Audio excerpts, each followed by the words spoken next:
बिस्मिल्लाहिर्रहमानिर्रहीम। अस्सलाम वालेकुम दोस्तों, उम्मीद करता हूँ कि आप सब खैरियत से होंगे। दोस्तों, ज़िंदगी में किसी अच्छे मुल्क में सेट होना हम सब का एक ख्वाब होता है, एक ड्रीम होता है। अच्छे कंट्री से मुराद मेरी है अमेरिका है, यूएस यानी कि कनाडा है, और शेंजन कंट्रीज़ हैं, यूरोपियन कंट्रीज़ आ जाते हैं। अनफॉर्चुनेटली हमारे ज़हन में एक कंसेप्ट बना हुआ है कि यूरोपियन कंट्रीज़ से या शेंजन कंट्रीज़ से मुराद सिर्फ और सिर्फ चंद एक मुल्क हैं, यानी कि स्पेन, इटली, फ्रांस वगैरह। हम जब भी बात करते हैं हम कहते हैं यूरोप में जाना है। हाँ जी, किधर जाना चाहते हैं? हम स्पेन जाना चाहते हैं, हम इटली जाना चाहते हैं, फ्रांस जाना चाहते हैं, जर्मनी जाना चाहते हैं। इससे नीचे हम बात नहीं करते।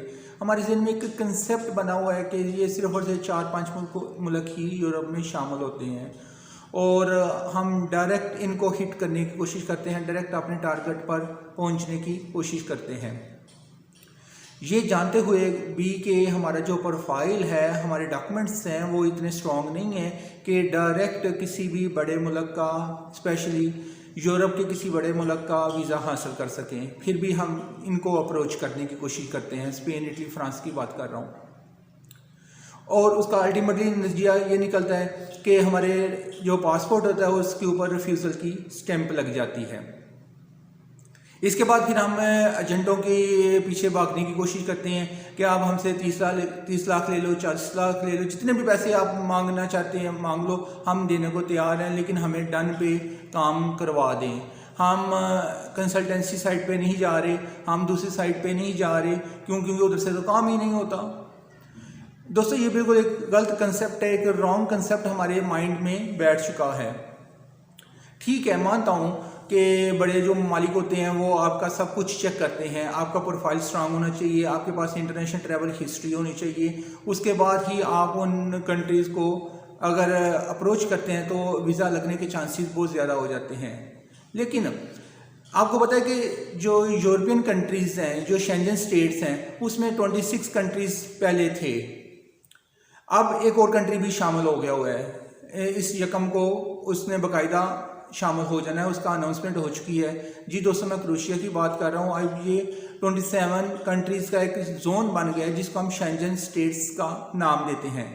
शेंजन स्टेट्स से मुराद दोस्तों ये है कि आप इन तमाम 27 कंट्रीज़ में वीज़ा फ्री ट्रैवल कर सकते हैं। जी दोस्तों, अगर आप किसी एक कंट्री में रेजिडेंट हैं, फॉर एग्जांपल अगर आप स्पेन में हैं, आप जर्मनी, इटली, फ्रांस वगैरह में जा सकते हैं। अगर आप क्रोएशिया में हैं, फॉर एग्जांपल आप इटली में इजीली मूव कर सकते हैं, जर्मन में जा सकते हैं, फ्रांस में, पेरिस में, बेल्जियम में, जहाँ जाना चाहें आपको किसी किस्म के वीज़े की ज़रूरत नहीं है।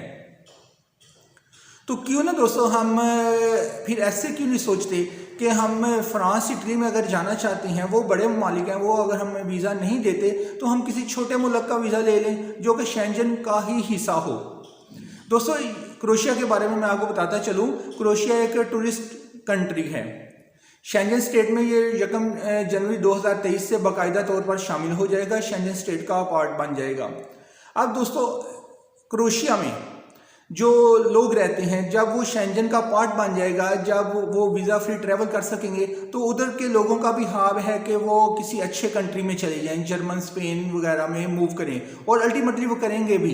जिससे क्या होगा, एक तो ऑलरेडी कोविड की वजह से लेबर की शॉर्टेज चल रही है, और दूसरा इस माइग्रेशन की वजह से, शेंजन का पार्ट बनने की वजह से क्रोएशिया में लेबर की शॉर्टेज बहुत ज़्यादा होने वाली है। और मेरे ख्याल से और हमारे पास ये एक गोल्डन अपॉर्चुनिटी है कि अगर हम किसी भी तरीके से लीगल वे से, मैं लीगल वे की बात कर रहा हूँ, इलीगल वे को मैं प्रमोट नहीं करता, लीगल वे से हम क्रोएशिया में एंटर होते हैं तो हमारे लिए ब्राइट चांसेस है कि हम किसी भी दूसरे कंट्री में इजीली मूव कर सकते हैं। और क्रोएशिया में, जैसा कि मैं पहले बता चुका हूँ कि एक टूरिस्ट कंट्री है, इधर लेबर की शॉर्टेज भी होने वाली है, हो भी रही है, तो इसमें हमारे पास बहुत ज़्यादा अपॉर्चुनिटीज़ ओपन हो रही हैं, बहुत ज़्यादा जॉब्स ओपन हो रही हैं। मेरे कुछ दोस्त भी हैं जो कि इस कंसल्टेंसी लाइन में हैं, जो कि डन बेसिस पे भी काम कर रहे हैं क्रोएशिया का। तो अगर आप क्रोएशिया का काम करवाना चाहते हैं, अगर आप किसी किस्म की कोई फाइल वगैरह, कोई कंसल्टेंसी हेल्प चाहते हैं, तो आप बिला झिझक फ़ौरन से पहले हमारे ऑफिस से रब्ता करें। हम इंशाल्लाह बहुत ही नॉमिनल फ़ीस के साथ, यानी कि ओनली सिर्फ और सिर्फ कंसल्टेंसी फ़ीस आपसे चार्ज करेंगे, और आपको एक प्रोफेशनल वे में आपके डॉक्यूमेंट्स मुकम्मल करने में आपकी हेल्प करेंगे और होपफुली कि आप क्रोएशिया का वीज़ा हासिल करने में कामयाब हो जाएंगे, जिससे आप आसानी के साथ किसी भी दूसरे मुल्क में फ्रांस, जर्मन, स्पेन, इटली वगैरह में माइग्रेट कर सकते हैं, मूव कर सकते हैं। हमारे ऑफिस का जो एड्रेस है वो डिस्क्रिप्शन में मौजूद है, हमारे व्हाट्सएप का नंबर डिस्क्रिप्शन में मौजूद है। आप किसी भी वक्त 9 to 5 हमारे ऑफिस से रब्ता कायम कर सकते हैं। हमारे ऑफिस की जो लोकेशन है वो गुजरावाला कैंट में है। आप किसी वक्त भी हमारे ऑफिस में आकर रब्ता कायम कर सकते हैं। क्रोएशिया के बारे में मज़ीद इन्फॉर्मेशन अगर आप चाहते हैं तो आप मुझे व्हाट्सएप पे डायरेक्ट मैसेज भी कर सकते हैं, जिसमें इंशाल्लाह मैं आपको पूरी कोशिश करूंगा कि जितनी जल्दी रिप्लाई कर सकूं। लेकिन दोस्तों बहुत ज़्यादा मैसेजिंग की वजह से, बहुत ज़्यादा वर्कलोड की वजह से थोड़ा सा मैसेजिंग में देर आ रही है, लेट हो रहा है, लेकिन अल्टीमेटली मैं रिप्लाई करने की पूरी कोशिश कर रहा हूँ। तो इंशाल्लाह आपके मैसेज का भी मैं पूरी कोशिश करूँगा जितनी जल्दी रिप्लाई कर सकते हैं। लेकिन आखिर में एक बात बताते चलो, अगर आप यूरोपियन यूनियन में जाना चाहते हैं, यूरोप के किसी मुल्क में जाना चाहते हैं, तो इस वक्त ये आपके पास एक बेस्ट टाइम है कि आप अपने आप को कैश करें। एक गोल्डन अपॉर्चुनिटी आपके दरवाजे पे दस्तक दे रही है, जिसको हम क्रोएशिया का नाम देते हैं। इस अपॉर्चुनिटी को आप इस्तेमाल करते हुए, इस गेटवे को इस्तेमाल करते हुए आप जर्मन, इटली, फ्रांस, स्पेन वगैरह में इजीली माइग्रेट कर सकते हैं, जा सकते हैं, सेट हो सकते हैं। अपना बहुत सारा ख्याल रखिएगा, दुआ में याद रखिएगा। अल्लाह हाफिज़।